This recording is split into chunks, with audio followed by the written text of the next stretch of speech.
വസുദൈവ കുടുംബകം എന്ന ഭാരതീയ ചൊല്ല്, സനാതനമായ ചൊല്ല്, അതിൻ്റെ അർത്ഥവ്യാപ്തിയിൽ മനസ്സ് മുഴുകി എൻ്റെ മോദിജി പറഞ്ഞു, ഭാരതീയരെ എൻ്റെ കുടുംബക്കാരാണെന്ന്.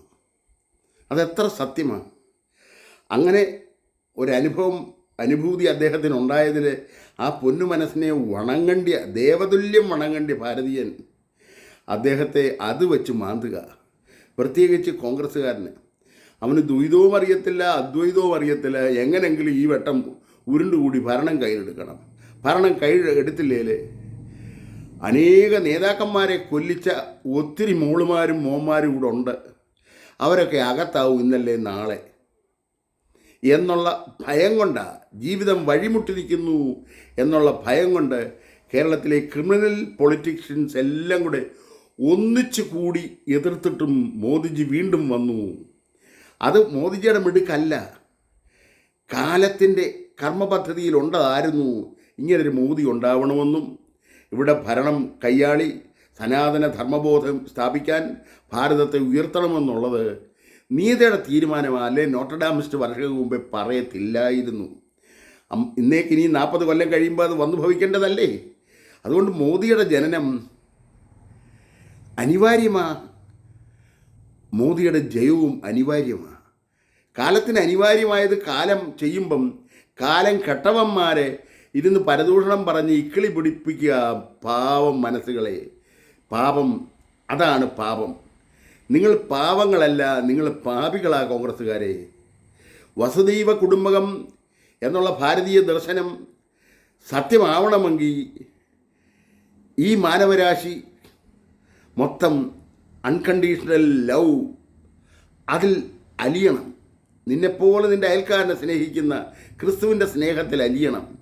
ഇല്ലെങ്കിൽ ഞാനും പിതാവും ഒന്നാകുന്നു എന്നുള്ള ക്രിസ്തുവിൻ്റെ അദ്വൈത അറിവിൽ മനസ്സലിയണം. ഇല്ലെങ്കിൽ ഞാൻ മുന്തിരിവള്ളിയും നിങ്ങൾ കൊമ്പുകളുമാകുന്നു എന്നുള്ള ഒരു ചെറിയെക്കുറിച്ച്, കാലമൊരു ചെടി, ആ ചെടിയിലെ ചില്ലകളും കൊമ്പുകളും പഴക്കനികളും ഒക്കെയാണ് നമ്മൾ ഓരോരുത്തരും എന്നുള്ള അല്പകാലത്തേക്ക് വരുന്നതും വീണ്ടും ഇല്ലാതാവുന്നതും വീണ്ടും ഉണ്ടാവുന്നതുമായ ഫലങ്ങളാണ്, ഇലകളാണ്, മൂല്യങ്ങളാണെന്നുള്ളത് ഭാവനയെ പോലും കാണാനൊക്കാത്ത ചിക്കൻ ഹാർട്ടഡ് ഫെലോസാണ് കോൺഗ്രസ്സുകാരനെന്ന് ഞാൻ പറഞ്ഞാൽ നാളെ എന്നെ വീട് കയ്യാൻ കയറി തല്ലിയോണ്ടൊന്നും കാര്യമില്ല. ഇതാ സത്യം. നിങ്ങൾക്കൊരിക്കലും വിവരം ഉണ്ടാവത്തില്ല. കാരണം ഭയം കൊണ്ട്, നിങ്ങൾ ചെയ്ത കുറ്റകൃത്യങ്ങളുടെ അളവത്ര വലിയതായതുകൊണ്ട്. ഇന്നലെയോളം ഞാൻ ചെയ്ത അപരാധങ്ങൾ ഇന്നു വിഭത്സമൻ മുന്നിൽ നിൽപ്പൂ. ഇന്നലെയോളം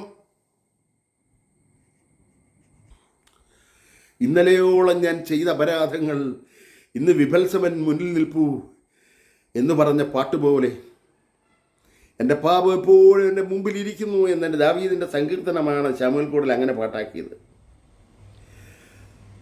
കോൺഗ്രസ്സുകാരൻ്റെ മുന്നിലെ അവൻ കഴിഞ്ഞ് 80 കൊല്ലമായിട്ട് ചെയ്ത അനീതിയെല്ലാം കൂടെ കുമിഞ്ഞുകൂടിയിരിക്കുക. അവിടെ ഗാന്ധിജിയുടെ മരണമുണ്ട്, മരിക്കാൻ അനുവദിച്ച ആ പോലീസിൻ്റെ നിഷ്ക്രിയത്വം അവിടുണ്ട്,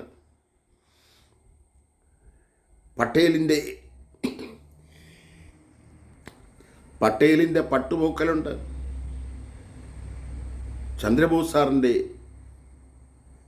ആളാക്കാനെ കാണാനില്ല എന്നുള്ള തിരോധാനവും ഉണ്ട്, ഇന്ദിരാഗാന്ധിയുടെ പിടഞ്ഞ മരണമുണ്ട്, സഞ്ജയ് ഗാന്ധിയുടെ ഹെലികോപ്റ്റർ മരണമുണ്ട്, രാജീവ് ഗാന്ധിയുടെ പൊട്ടിത്തെറിക്കലുമുണ്ട്. അങ്ങനെ ഒരുപാട് മരണങ്ങൾ കൈകാര്യം ചെയ്ത കുറേ ആളുകൾ ഇന്നും ഒരു കുറ്റവും ചെയ്യാത്ത പോലെ, ലാവ്ലിൻ കേസ് മാറ്റി വെക്കുന്നത് പോലെ കോടതികൾ മാറ്റി വെച്ച് കോടതികൾക്ക് തന്നെ ആക്ഷേപമാവുക, കാലത്തിന് തന്നെ ആക്ഷേപമാവുക. ഞാൻ കോടതിയെ ഇവിടെ പരാമർശിച്ചത് തെറ്റായിട്ടല്ല, കോടതി ടെക്നിക്കൽ കാര്യം കൊണ്ടായിരിക്കാം നീട്ടി പോകുന്നേ.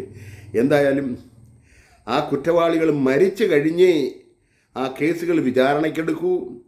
അവരെല്ലാം മരിച്ചു കഴിഞ്ഞ് ഈ അപകട മരണങ്ങളുടെ, ഈ പക്കാ കൊലപാതകങ്ങളുടെ കാര്യങ്ങൾ ലോകം അറിയൂ എന്നൊക്കെയുള്ള പൂഴ്ത്തിവയ്പ്പും എല്ലാം കൂടെ ആകുമ്പോൾ മോദിജി കയറി വന്നാൽ, വീണ്ടും ഭരണത്തിൽ വന്നാൽ ഇതിൽ ഓരോന്ന് തുറന്നു വിടുമോ? അതുപോലെ തീവ്രവാദികളെ കുറേ എണ്ണത്തിനെ ഇവിടുന്ന് പിടിച്ചുകൊണ്ട് പോയി അവരെവിടാന്ന് പോലും അറിയത്തില്ല. ഇവിടെ അങ്കലാപ്പ് വരുത്തുന്ന ഭാരതത്തെ ഉടനെ തന്നെ അങ്ങ് ക്രിസ്തീയവൽക്കരിച്ച് ഇവിടെ വല്ല അങ്ങ് മാമോദീസ മുക്കിയെടുക്കാം, അല്ലെ മലത്തി അടിച്ചേക്കാമെന്ന് വിചാരിക്കുന്ന മോന്മാരിലും ഒരു 4-5 എണ്ണത്തിനെ ഭാരതത്തിൻ്റെ സനാതന മതത്തിന് എതിര് സംസാരിക്കുന്നതുകൊണ്ട്, ആ ചിന്തകൾക്കെതിരെ സംസാരിക്കുന്നതുകൊണ്ട് രാജ്യദ്രോഹ കുറ്റം ചുമത്തി അകത്താക്കിയാലും ഏത് ജയിലിലാണ് കൊണ്ടുപോയെന്ന് പോലും അറിയത്തില്ല എന്നൊക്കെയുള്ള ഒരവസ്ഥ വന്നേലോ എന്നുള്ള ഭയം കൊണ്ട് പപ്പുമോഹൻ്റെ ബന്ധുക്കാരൻ അമേരിക്കയിൽ നിന്ന് കോടികൾ കൊടുത്തതും, ബലൂചിസ്ഥാൻ ഖാലിസ്ഥാൻ തീവ്രവാദികൾ കാനഡയിൽ നിന്നും അമേരിക്കയിൽ നിന്നും എല്ലാം അങ്ങനെ കൊടുത്തതോ, എന്തായാലും അറബ് രാജ്യങ്ങളെല്ലാം കൂടെ ഒന്നിച്ചുകൂടി അവിടെ നിന്ന് സർവ്വമോന്മാരെയും പ്ലെയിൻ ടിക്കറ്റ് കൊടുത്ത് ഭാരതത്തിലേക്ക് അയച്ച് മോദിക്കെതിരായിട്ട് വോട്ട് ചെയ്യിപ്പിച്ച ആ സന്നദ്ധ മനോഭാവം, മോദിജിക്കെതിരായിട്ട് ഒരു വോട്ട് ചെയ്യുന്നതിന് ഈ അറബികൾ എത്ര കോടി രൂപ ഇപ്പം ചിലവാക്കിയെന്ന് വല്ലതും നിങ്ങൾക്കറിയാമോ? എല്ലാവർക്കും പ്ലെയിൻ ടിക്കറ്റ് കൊടുത്താൽ വിട്ടത്. രാജ്യദ്രോഹ കുറ്റമല്ല, അവർ രാജ്യദ്രോഹ കുറ്റവും ചെയ്തിട്ടുമില്ല. പക്ഷേ ആ വോട്ടുകളെല്ലാം രാജ്യദ്രോഹത്തിന് വേണ്ടി ആയിരുന്നു. വോട്ടവകാശം വോട്ട് ചെയ്യണം, അത് പ്ലെയിനയിൽ വേറൊരുത്തം കാശ് കൊടുത്താലും അറബി കാശ് കൊടുത്താലും വന്ന് ചെയ്യണം. പക്ഷേ ചെയ്യുന്നത് എന്തിനാ? ഈ രാജ്യം മുടിയണം, ഭാരതം മുടിയണം എന്നുള്ളതിന് വേണ്ടിയായിരുന്നു.